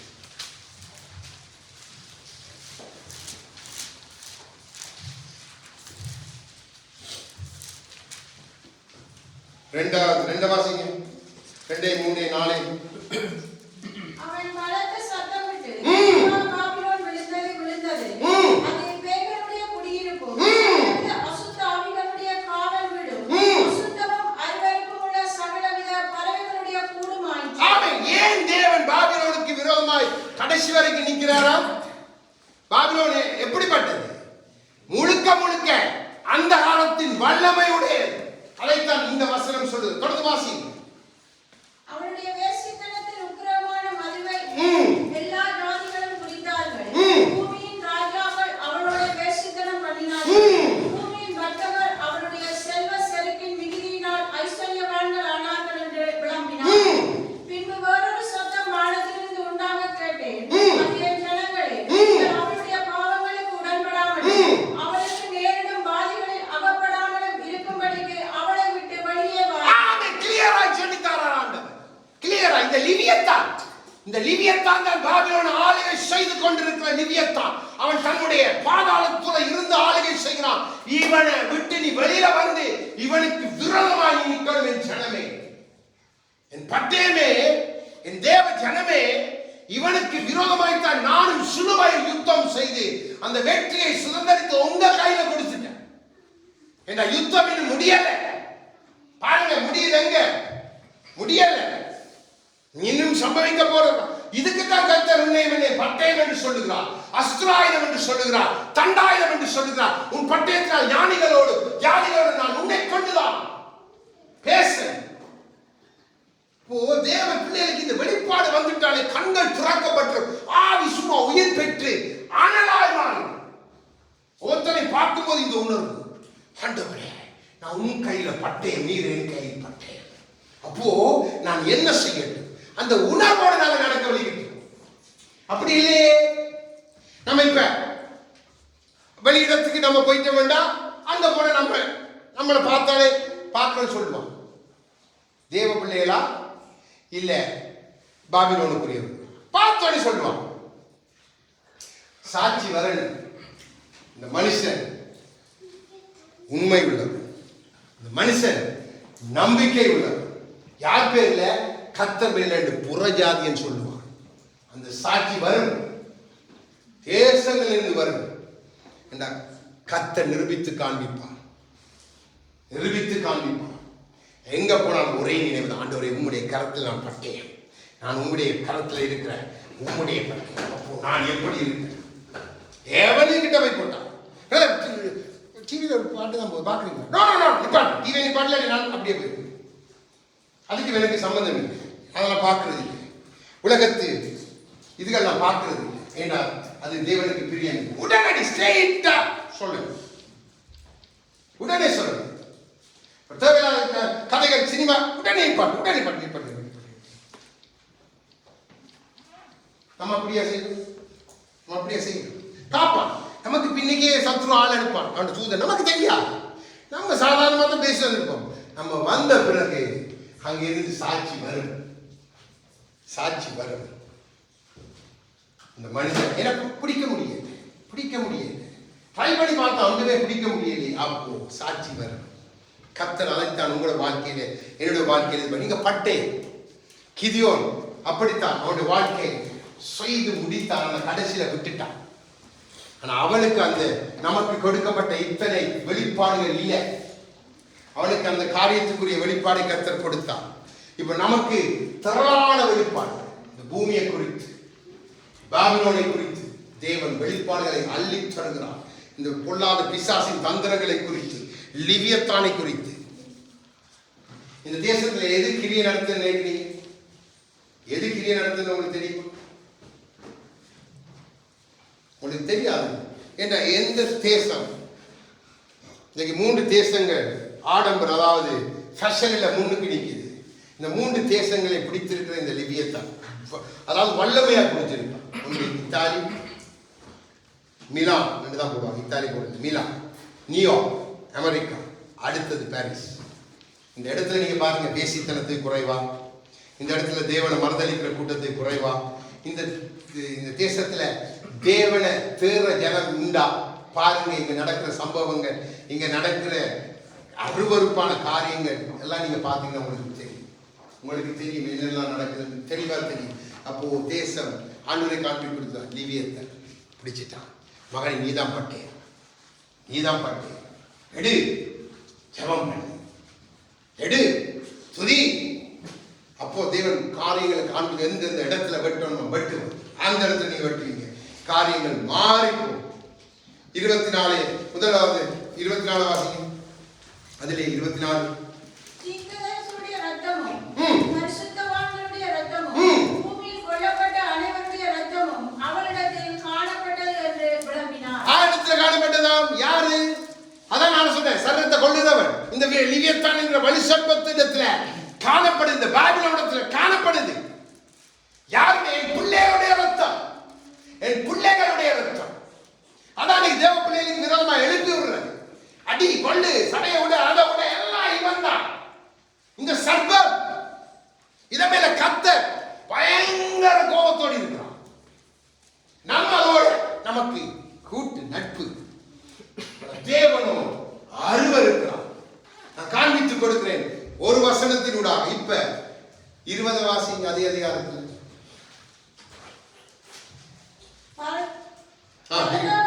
பரிசுத்தவான்களாகிய அப்போஸ்தலர்களே, தீர்க்கதரிசிகளே, அவளை குறித்து களி கூறுங்கள். உங்கள் நிமித்தம் தேவன் அவளை நியாயம் தீர்த்தார் என்று தூதன் சொன்னார். ஆமென், ஆமென். நம் நிமித்தம் தான், நம்மை கொண்டுதான் தேவன் நியாயம் தீர்க்க போற. இதைத்தான் பவுல் சொல்லுகிறார், நீங்கள் தேவ தூதர்களை நியாயம் தீர்க்க போறது அறியாது இருக்கிறீர்களோ? யோசிச்சு பாருங்க, தேவன் எவ்வளவு நேர்த்தியாக இதைத்தான் சொன்னார். இந்த பட்டயம், நான் பட்டயம், என் வார்த்தை பட்டயம், நீ பட்டயம். அதற்கு பின்பு உறவுகளை குறித்து பேசுகிறார். நண்பர்களை பாருங்க, ஆண்டவர் தன் அந்த காரியத்தை சொல்லிட்டு போயிட்டார். இப்ப அது தெளிவா அனுப்ப வந்தே. இப்ப நீங்க தான், உங்களை கொண்டுதான் காரியம் செய்யணும். நம்ம தாய் கொஞ்சம் எதிர்பார்க்கலாம், தகப்பன் எதிர்பார்க்கலாம், நம்ம அதற்காக அவங்களோட பக்கம் சாய்ந்து கனப்படுத்துங்க, தப்பில்லை. ஆனா அவங்கள தலையில தூக்கி வச்சுட்டு நீங்க ஆடினீங்கன்னா நீங்க அங்க விழுந்துருக்கீங்க. அதான் சொன்னேன், என் நிமித்தம் அவங்களை விலகி கவலைப்படாத, நீங்க அதை பெற்றுக்கொள்வோம். நீ எல்லாத்தையும் மீண்டுமா என்ன செய்வாய்? பெற்றுக்கொள்வாய். நீ இழக்கிறதே வேண்டாம். நீ அப்படி பேசும் ஒரு நாள்ல உன் தாய் ரட்சிக்கப்படுவார், உன்னை சுற்றி இருக்கிறவர்கள் ஒவ்வொருத்தரால் ரட்சிக்கப்படுவார். பட பட பட எல்லாரும் நீ ராஜ்யத்தை நம்ம அப்படி இல்லையே. அம்மா சொன்னா செய்யும், அப்பா பாரு சொன்னா செய்ய. ஆண்டவர் அப்படி சொல்லலையே. அப்படி ஆண்டவர் சொல்லி இருந்தா செய்ய ஆண்டவர் சொல்ல, எதை நீ செய்யணும் அதை செய்யக்கூடாது. இந்த பட்டயம் எதற்கு? நம்ம டக்கண்டு நம்மளோட உறவுகள் எத்தனை பேர் இன்னைக்கு ரட்சிக்கப்படாமல் இருக்கிறாங்க? எவ்வளவு பேர் ரட்சிக்கப்படாமல் இருக்கிறாங்க? ஏன்? நாம் சரியான பட்டயத்தோடு அவர்கள் மத்தியிலே கிரியை செய்திருந்தால் அவர்கள் எப்பயோ ரட்சிக்கப்பட்டிருப்பாங்க. யோசித்து அமர்ந்திருந்து பார்க்கணும். அப்போ தேவன் உங்களை அப்படி நடத்த விரும்புகிறார். ஆகவேதான் சகரியா பார்த்து முடிக்க போகிறோம். 1:7 அதையும் பார்த்து முடிப்போம்.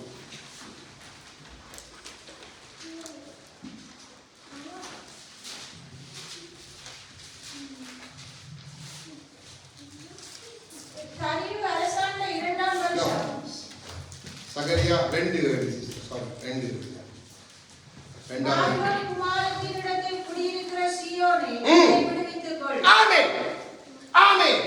கட்டளையாய் அன்று தீர்க்கதரிசியுடைய ஆண்டவர் சொல்லுகிறார், விடுவித்துக்கொள். நான் பாபிலோனுக்கு விரோதமாக எப்படி யுத்தம் செய்வேன், உன்னை எப்படி பட்டயமாய் பயன்படுத்தி அந்த பிசாசு அந்த இடும்பனுக்கு விரோதமாய் அந்த லிவியத்தான்ங்கிற வலுசர்ப்பமாகிய பாபிலோனுக்கு விரோதமாய் எப்படி நான் யுத்தம் செய்வேன் என்று எரேமியா அந்த பின்பாக அதிகாரம் ஃபுல்லா நீங்க வாசிச்சு பாருங்க. அதில் ஆண்டவர் சொல்றார் என்னென்னலாம் நடக்கும். அதைத்தான் அங்கே வெளிப்படுத்தி நீங்க பின்பாக 18ஆம் அதிகாரத்தோடு வைத்து பார்த்தா உங்களுக்கு தெரியும். ஆண்டவர் பாபிலோனை விட எப்படி வர்த்தகம் பண்ணினவங்கள கூட ஆண்டவர் எப்படி அவங்கள அழுவாங்க, கதறுவாங்க, ஆனா பிரயோஜனம் இல்லை. நல்லா விளங்கி கொள்ளுங்க. தேவன் என்னை உங்களை வேறுபடுத்தி இருக்கிறார். பட்டயமாக தேவ ராஜ்யத்துக்கு நம்மை கொண்டுதான் அவர் பிரிவினைகளை உண்டாக்கணும், நம்மை கொண்டுதான் அவர் சரிப்படுத்த. அதுக்கு தானே அதான் சொன்னேன், நீங்க பிரித்தெடுக்கப்பட்ட, அதுதாங்க பிரிவினை. நீங்க உலகத்திலிருந்து பிரித்தெடுக்கப்பட்ட, நீங்க பாபிலோனிலிருந்து பிரித்தெடுக்கப்பட்டவர்கள், பாபிலோனுக்குரியவர்கள் அல்ல. லிவியத்தான வகுத்துமை படிச்சுட்டு அவன் கொடுக்கல கை சாப்பிட்டு இருக்கிற பிள்ளைகள் இல்லை. நீங்க லிவியத்தானுடைய பாம்பு குட்டிகளோ இல்ல, நீங்க சிங்க குட்டிகள், யூதராஜ சிங்கத்துடைய பிள்ளைகள். அப்ப நீங்க அப்படி இருக்கணும். உங்களோட கண்கள் திறக்கப்படணும் பிள்ளைகள். இந்த உணர்வு நீங்க கடைசியை விட்டு கொடுக்கவே கூடாது. உங்களை தேவன் பயன்படுத்த பண்ணுகிற விதமே அவருடைய அனாதி தீர்மானத்தை பாருங்க. எவ்வளவு நல்ல தேவ ஜனம் இதை புரிந்து கொள்ள. அதான் அற்பமான அந்த கூழுக்காக புத்திர சுவீகாரத்தின் அந்த பெருமதி தெரியாம விட்ட ஏசா தான் ஆண்டவர் அப்படியே இன்னைக்கும் எனக்குள்ள இருக்கிறாங்க ஜனங்கள். அவர்களும் அங்கே புறஜாதிகளோடு நியாயம் தீர்க்கப்படுவார்கள் என் பட்டயத்தில். அப்போ அவருடைய பட்டயம் வானத்தில் ஆயத்தப்படுத்தின பட்டயத்தை பூமிக்கு அனுப்புகிறார் குமாரனுடைய வடிவம். அது அவருடைய வார்த்தையாகிய குமாரன் வருகிறார். அதை முதலாவது சுமந்தவனுக்கே தேவன் சொல்லுவார், பட்டயம் உன்னை உருவும். அதோட கொஞ்சம் கஷ்டமாயிருக்கும், ஆனாலும் பின்பாய் அது நன்மையாய் மாறி தாய்க்கு சொல்லுகிறான், சுமந்தவனுக்கு சொல்லுகிறான். நன்றாக விளங்கி கொள்ளுங்க. அப்போ பட்டயத்தை கையில பிடிச்சிருக்க நீ அதை சரியா ஹேண்டில் பண்ணலண்டா ஒரு நாளைக்கு சொன்னார், என் வசனமே உங்களை நியாயம். அப்போ அந்த பட்டயத்தை நீங்க தவறாக பிடிச்சிட்டீங்கன்னா அதுவே போதும் ஒரு வாழ்க்கை. ஆகிதான் இந்த வார்த்தைகள் எல்லாத்துக்கும் நீங்க அப்படியே கீழ்ப்படியணும். தேவன் பேசுகிற அத்தனை வார்த்தைக்கு அவர் கணக்கு கேட்பார், தப்பி போகவே முடியாது. அப்போ நீங்க எல்லாரும் பதில் கொடுக்க. அப்போ பட்டயம் உங்களோட கையில, நீங்க அவர் கையில பட்டயம். இது ஒரு நாள் மறக்கக்கூடாது. உங்களோட கண்கள் திறக்கப்படணும், நீங்க பலப்படணும். அப்படித்தான் நீங்க நடக்க. நீங்க நீதியின் பட்டயம், நீங்க பரிசுத்தத்தின் பட்டயம், நீங்க நேர்மையின் பட்டயம், நீங்க இன்னும் போட்டுக்கொள்ளலாம் அன்பின் பட்டயம், நீங்க இப்படிப்பட்ட பட்டயம், ஜபத்தின் பட்டயம், துதியின் பட்டயம், இன்னொன்று போட்டுக்கொள்ளுங்க. எத்தனை பட்டயம் வேணும், எல்லாமே நன்மைக்கு எதுவாய் இருக்கிறது, நம்ம எதையும் தீமைக்கு எதுவாய் அல்ல. அப்போ இந்த பட்டயம் என்ற வார்த்தைக்குள்ளே ஆவியானவர் கற்றுக் கொடுத்ததுதான். அவர் ஏன் அதை அங்கே சொன்னார்? பட்டயம் என்றால் நாம் எதையோ நினைக்கிறோம். பட்டயம் என்ற வார்த்தையே வெட்டுறது, வாழைத்தான் பட்டயம் என்று சொல்றது. ஆனா தேவன் எப்படி அந்த பட்டயத்துக்கு நமக்கு விளக்கம் தந்திருக்கிறார். அப்போ தேவ சமூகத்தில் நாம் எழுந்திருந்து தேவனை பாடி துதித்து ஒப்பு கொடுக்க